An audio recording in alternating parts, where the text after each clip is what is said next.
Coming up on this edition of ATV News.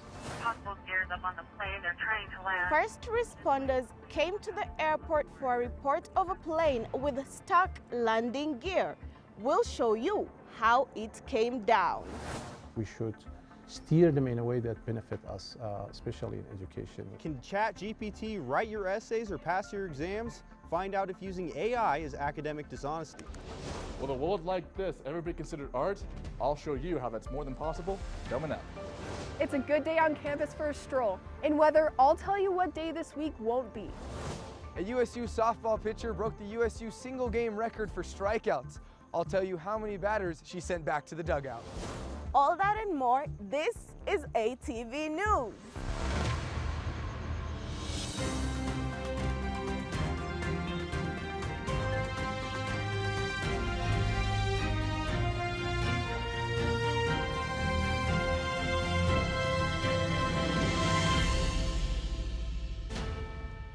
Welcome to this edition of ATV News.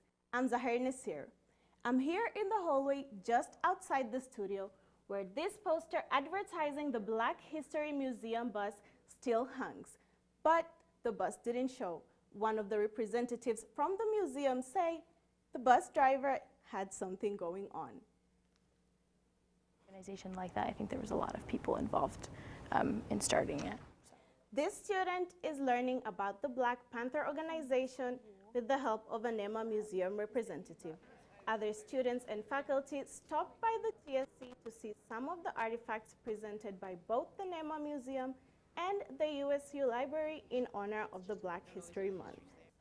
After seeing a poem that went to the Angela Davis print, this campus coordinator says history hasn't changed much. Those things are from like 50 years ago, but you could replace the names Angela Davis and the other names with, you know, George Floyd or Breonna Taylor or whatever, and it's still the same message. And we were just talking about how frustrating it is that it feels like that progress that they were working for hasn't gone as far as we would want it to go in the last 50 years. USU also had a table showcasing its history with Black students, including a picture of Manon Baker Richmond, a Utah State alumni and the first African-American graduate from a college in Utah.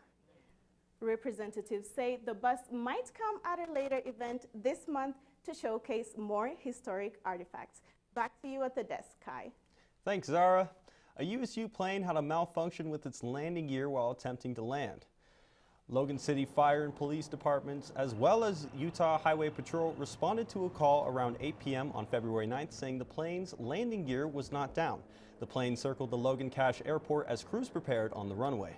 At 8:35 p.m., the plane landed and crews followed it down the runway until it came safely to a stop. The landing gear came down, but we don't know what caused the malfunction at this time.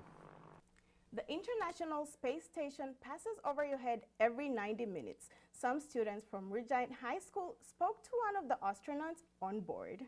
Good morning, astronauts. You're coming in 5'9" and full quieting. Good to have you aboard and welcome to Ridgeline High School. The person on the other end of this call isn't on Earth. They are quite literally out of this world. Welcome, Ridgeline High, to the International Space Station. The Amateur Radio International Space Station is a program that makes talking to astronauts a reality for schools like Ridgeline High School. So I first heard about ERIS at the very beginning of my teaching career about 25 years ago, and I looked into it and I found out that people told me that it's a very long waiting list or it takes a lot of submission of proposals.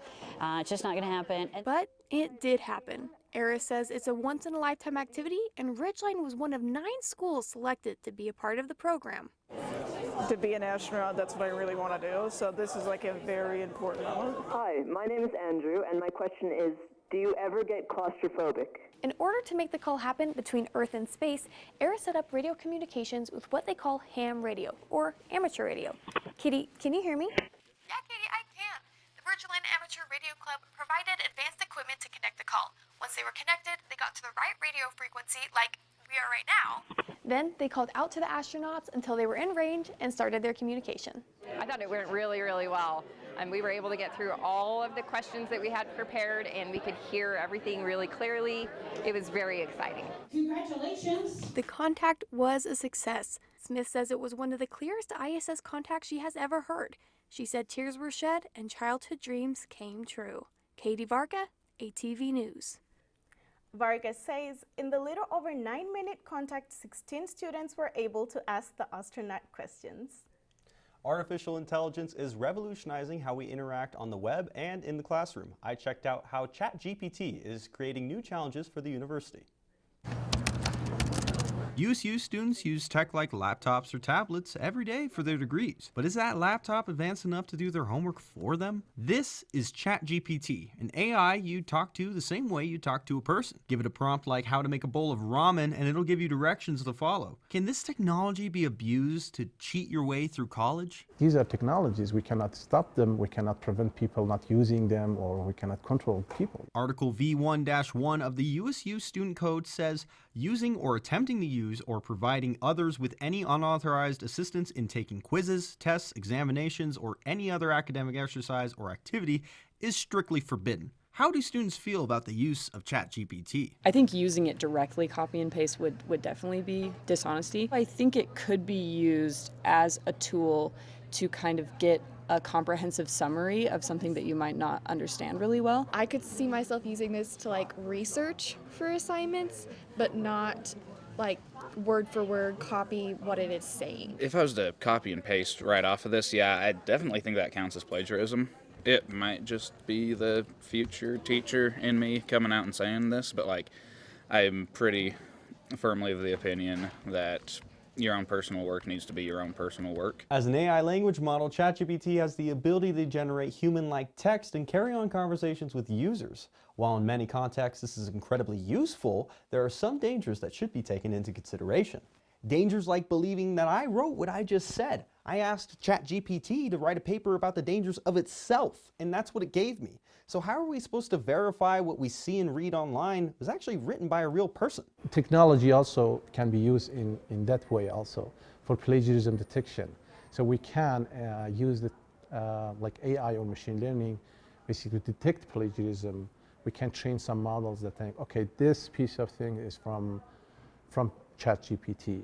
GPT-0 is an AI detection software built for detecting ChatGPT, and it's available online for anyone to use. People should be aware of the benefit, but also be aware of the damages or some side effect of this technology. Sometimes they may produce something that is not factual, maybe misinformation, maybe it's sexist, racist, the language is not correct or is not good. So we should be aware of this also side effect of these technologies and just taste it with caution. Although the student code doesn't explicitly ban the use of ChatGPT, make sure to follow university standards to avoid cheating, falsification, and plagiarism. You may have used a jump rope during recess or PE classes as a kid. Viral Johansson shows you how there is more to it than just jumping up and down. Applause filled the gym at South Cache Middle School as kids from the Jumpin' Company showed off their moves. This performance also included a silent auction to raise money for the team to compete. A competition can cost $2,000 for a jumper to be able to attend, and it's just a lot to ask of people. Weekly workshops like this one at Mountain Crest High School, along with performances at school assemblies and halftime shows, contribute to the team's travel and competition funds. With that fundraising, it helps us to be able to have more of those opportunities. Jump rope competitions have events that range from speed to freestyle on individual and team levels, where the type of rope a jumper uses impacts the type of moves they can use in a routine, whether that's the speed rope, the licorice rope, or your classic beaded rope. But the competition isn't the only thing bringing people in. I think what drew me into jump rope was probably just the uniqueness of it and the ability to be creative and make whatever you want. Budge has jumped with the team for 13 years and started coaching 2 years ago. Even though the group's age ranges from 9 to 19. We have a lot of respect for each other. We're like one family. We all have one thing in common, and it's that we love jump rope. Viral Johansson, ATV News. Osmond says there are workshops every Thursday at River Heights Elementary School for anyone who wants to join the team and learn more. Whether you have a Valentine or not, Utah State University has a sweet treat for you this Valentine's Day. Anna Johnson shows you where you can get locally made chocolate right on campus. These cocoa beans are on their way to becoming Aggie chocolate. They've still got to be roasted, separated from their shells, and ground up in the melanger before they even look edible. It could be complicated. Andrea Leduc says making chocolate is a science. Even if you have no interest in chocolate other than you like to eat it, you can learn so much when you come in here. It's really fun to watch people just get excited about it. She leads tours around the chocolate factory, the only university-operated chocolate science facility in the nation. There are several students and grad students who are doing research on cocoa butter and crystallization of fats and all kinds of fun stuff like that. Whether you're here for a behind-the-scenes tour or to try the hot chocolate, the people at the Aggie Chocolate Factory are always happy to share why they love what they do. I love working with the people. I love teaching them how chocolate is made. I love making the chocolate myself. I really love to talk about the chocolate and educate. Leduc hosts date nights where couples can come and sample the different types of chocolate. We try a whole bunch of different chocolates, so all the chocolate that we make from all the different origins. Leduc says Valentine's Day is the perfect time to visit the factory. We've got so much going on for Valentine's Day. I've had my fair share of chocolate dipped strawberries, and ours are the best I've tasted. Anna Johnson, ATV News. For more information about the chocolate factory, including their upcoming date nights, check out the link on our Facebook page. And, well, guys, I gotta ask, you guys have any plans for Valentine's Day? Well, it's my friend's birthday, actually, so we're gonna make it a little bit more of a Galentine's Day. That sounds fun. I'm thinking of just eating a giant tub of ice cream and watching some sitcoms. And coming up. Bear Stowe behind the screen from Dorius. Love to Dorius and a hammer. The Aggies threw down this week. See how they fared against a nationally ranked team and where that puts them in the conference standings. These Valentine's Day teddy bears are out in the cold. We have some more cold temperatures coming our way. I'll show you how cold it gets in weather. The current temperature in Logan is 21 degrees. Hi, I'm Marcel Spears. Keeping our global neighborhood safe is a tough job, made easier by America's brave military dogs. These dogs keep our troops safe by sniffing out bombs and IEDs and locating enemy positions. Yet when these canine heroes retire, they're too often left overseas. American Humane works to bring these valiant dogs home and reunites them with their handlers for happy, healthy retirements. To learn how you can help, visit AmericanHumane.org.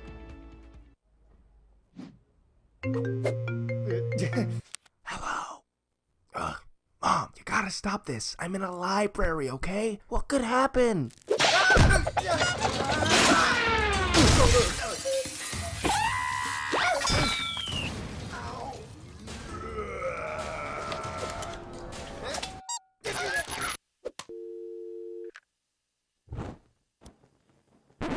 Yeah, stuff happens. 1 in 4 college students end up in the ER. That's why you need Emergency. Everything you need to handle an emergency. Share important info with your family and friends. Feeling unsafe? Help is one tap away with Urgent Alert. Upload your insurance card and your medical consent form so your family can speak to medical staff. Download Emergency now while it's still free, before stuff happens. The surplus store. Someone's trash is about to be my treasure. We have cords and cables here. We have bags full of towels and sheets. Do you want this fold-up mattress? Because we don't. We got keyboards, paint cans, whatever this is, typewriters, computer monitors. It's destiny on the line, and we want you at surplus. Products are not guaranteed to work. All sales are final. This commercial is not endorsed by Utah State.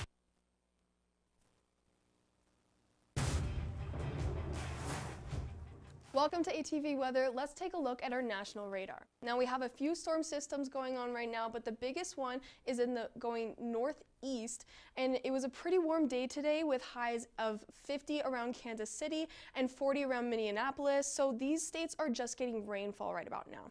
So moving on to our state radar, we see what is left of our storm in Cache Valley. A little bit of snow we got today, but that's all done for the day. And we also have a storm moving north from southern Utah, but it was also pretty warm down there with a high of 43 in St. George, so they're just getting rain as well. Now moving on to our 7-day forecast, as you can see, we have a wind chill warning. So that's going to begin tonight at 10 and moves into 10 in the morning tomorrow. We aren't sure if Utah State has canceled classes in the morning or if other Cache Valley schools are postponed, so keep an eye on updates in the next few hours. Now this rest of the week is going to be a little bit cold at the beginning, but then we're going to go up a little bit throughout the rest of the week. Not too warm, but we are getting into the high 20s, low 30s with a 60% chance of snow on Monday. Now, if you look at Logan Valley right now, you can see that it's a little bit cloudy, a little bit dark, but nothing too crazy. We had some great air quality today, which was not the case on February 3rd, where we had some of the worst air quality in the nation. And this is due to something called inversion. And inversion is when we have some warm air settling on the valley, trapping the cold air in, and keeping the pollution and emissions circling around right where we breathe it into our lungs. So this is made worse by cold air temperatures and snowy weather, which makes sense why the 3rd was so bad, because that was right after we got our wind chill warnings and the snowstorm that lasted pretty much the whole weekend. Now this is really bad for our health, especially those who have lung problems like asthma or the really young or really old. So make sure you are keeping an eye on the air quality and try to stay inside if it's really bad. Now, one big contributor to poor air quality is idling. A study from the University of Utah found that idling may contribute 34% or more to local air pollution levels. It's bad for your car and your health, but we do it anyway. So Utah teens set out to do something about this through their art. Guests celebrated the winners of this year's high school clean air marketing contest. Out of 800 entries from 90 high schools in Utah, 20 were selected to win cash prizes ranging from $100 to $300. Contest creators say it helps teens learning how to drive understand the air pollution problems that come with getting behind the wheel. If they can come up with messages of educating their peers, educating others, that helps them psychologically retain information about how to keep the air clean. The public service announcements called out idling, supported carpooling, and called for cleaner air in Utah overall. You can check out the winning submissions at the Nora Eccles Harrison Museum of Art. And coming up, USU Gymnastics had a few career highs on Friday. We'll show you whether or not it was enough to back the Broncos. Are video games like this fine art? We'll show you why art professors say that it is. Coming to college with high meal expectations?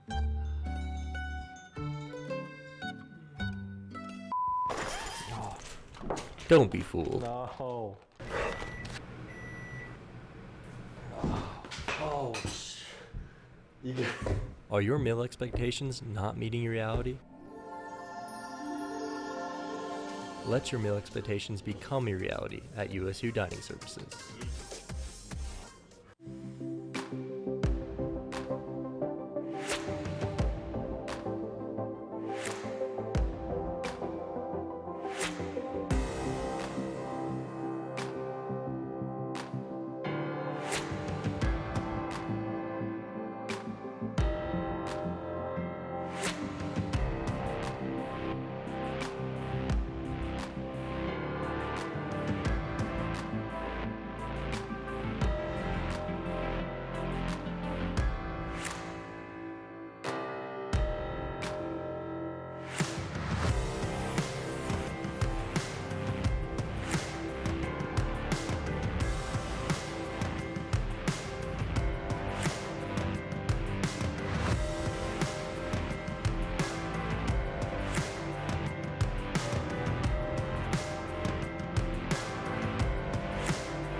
First, they said cigarettes were safe.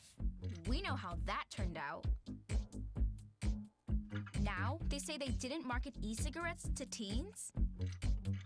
Fact, more than 1 in 4 high school students are vaping, and 80% say their first e-cigarette was flavored. Vaping is harmful to developing brains. The reason we think vaping is safe? Marketing. Same lies, different day. Tell Big Vape to quit lying. We can't worry about what others say or bubble or this or that. Like, it doesn't matter at this point until Selection Sunday happens.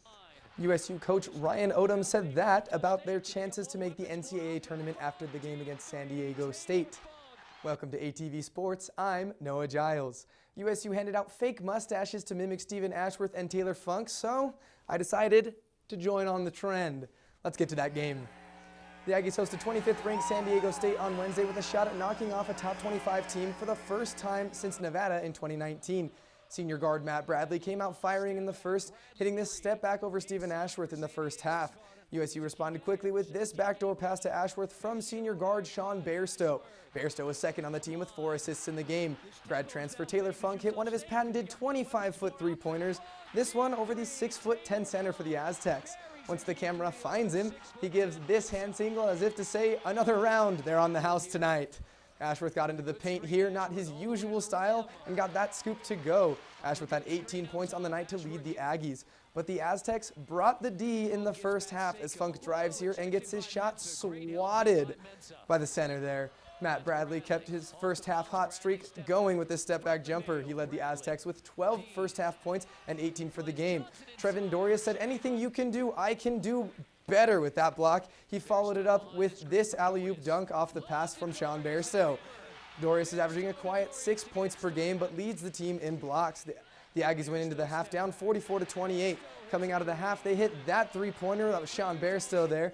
And then Stephen Ashworth dishes this one out to Dan Needle for an easy 2. Dan Atkin for an easy 2, sorry. But back came Matt Bradley bullying the defenders on his way to the hoop. This guy is our kryptonite. USU responded with this lob to Dorius for the huge dunk. He's hyped, he's trying to get the crowd on their feet. Max Shulga put the clamps on Bradley here in the corner, who somehow finds the space to get this fadeaway jumper to go. It was good defense, but better offense. Bradley wasn't quite done yet here, getting into the paint and finishing over 2 defenders. This guy is just ridiculous. Ashworth let this three fly, and it rolled around the rim a couple of times before falling. After that, the Aggies got out into transition here with Bairstow throwing a slick bounce pass for Taylor Funk to lay it in. Funk ended the game with 11 points. With 10 seconds left and down by 1, Max Shulga got this fadeaway jumper off but couldn't get it to fall. The fans were stunned as the Aggies came up just short, 63-61. Here's Coach Odom after the game. Obviously, we didn't play our best today, but that, we're right there. And, we can play better than we did, and we need to play better than we did today. We need to execute better than we did today. The Aggies also played San Jose State this week but fell 69-64. Let's take a look at those Mountain West standings and see how it's stacking up coming into the final 6 games of the year. As it stands right now, San Diego State has a 1-game lead on second place Nevada with Boise State right behind them. Our Aggies are 4th in the conference but sit 3 games behind San Diego State. And to round out the top 5, New Mexico is sitting at 6-6. The Aggies have a pretty good chance to get an automatic bid in the NCAA tournament if they can win out in the regular season. Moving on to women's gymnastics, they had a meet against Boise State on Friday. The Aggies were down a few gymnasts, but they were ready to go. Senior Olivia Ostendorf finished 4th on the vault here, scoring a 9.8. A little bounce on the landing, but she's fired up. High fives all around. The Aggies had 3 falls on the bars, but grad transfer Grace Rojas landed this right here to score her a 9.875. Look at that, chalk flying everywhere. She claps her hands. She's stoked about that one. Boise State's Courtney Blackson stuck this landing to score a 9.875 to take 1st in the vault. Junior Jenna Eagles for the Aggies scored a career high on the beam, sticking this landing with a score of 9.825. You see a slight adjustment there. USU then closed out on the floor with 2 Aggies scoring 9.825. Here's senior Ariel Toomey sticking this landing. Boise State's Emma Loyam took 1st on the beam. Right there, you see the solid landing, scoring a 9.85. But the Broncos were too good for the Aggies, winning by a score of 196.075 to 193.325. USU freshman pitcher Haley McLean broke a Utah State single-game record when she struck out 20 batters against Loyola Marymount on Saturday. That's right, 20. The previous record was 16 in 2016. The men's hockey team played in the MWCHL tournament in Bozeman, Montana, and made it to the second round. They fell to in-state opponent Weber State 3-4. You're all caught up in sports. Back to you at the desk, Zara. Thanks, Noah.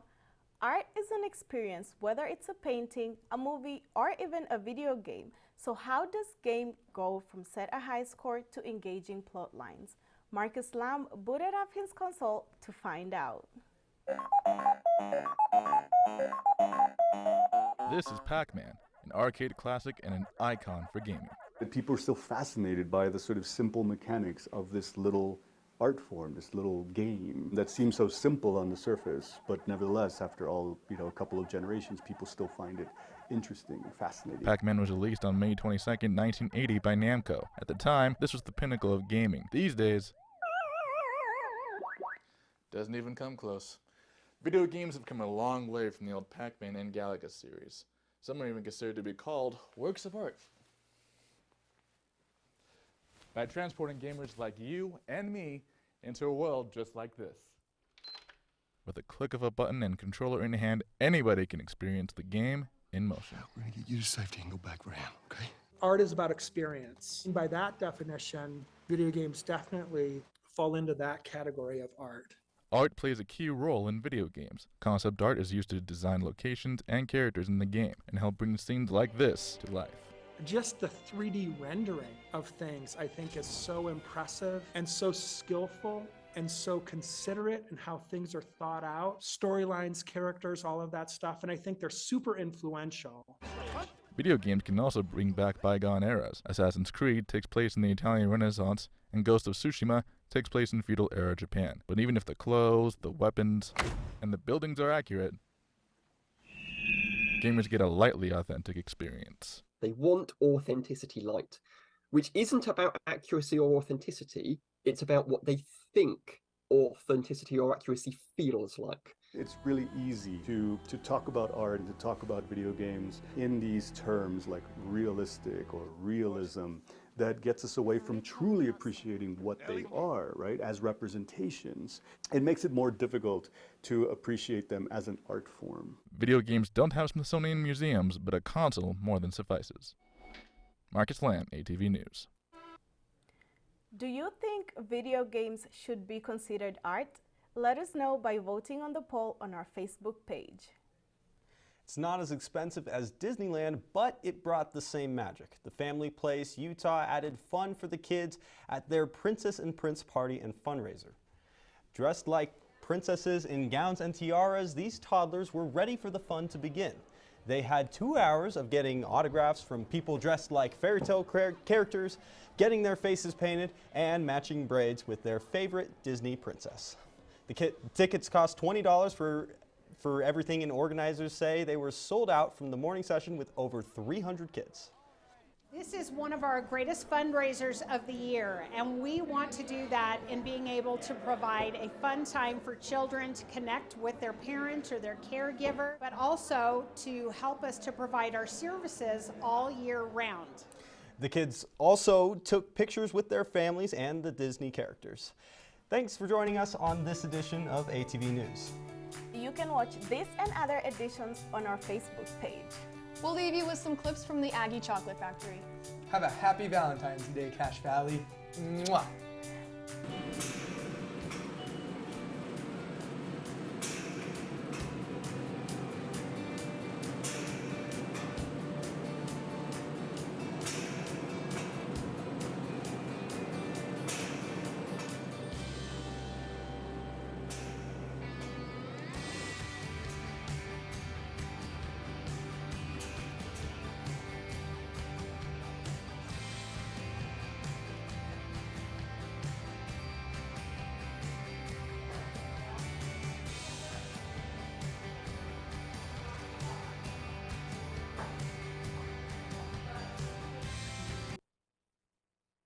This is Chip, and if you're like me, your pets mean the world to you. And if disaster strikes, saving them is a priority. Learn how to keep your best friends safe at AmericanHumane.org. Military dogs keep our troops safe by sniffing out bombs and IEDs. Yet when they retire, they're too often left overseas. American Humane brings these heroes home and back with their handlers. To help, visit AmericanHumane.org.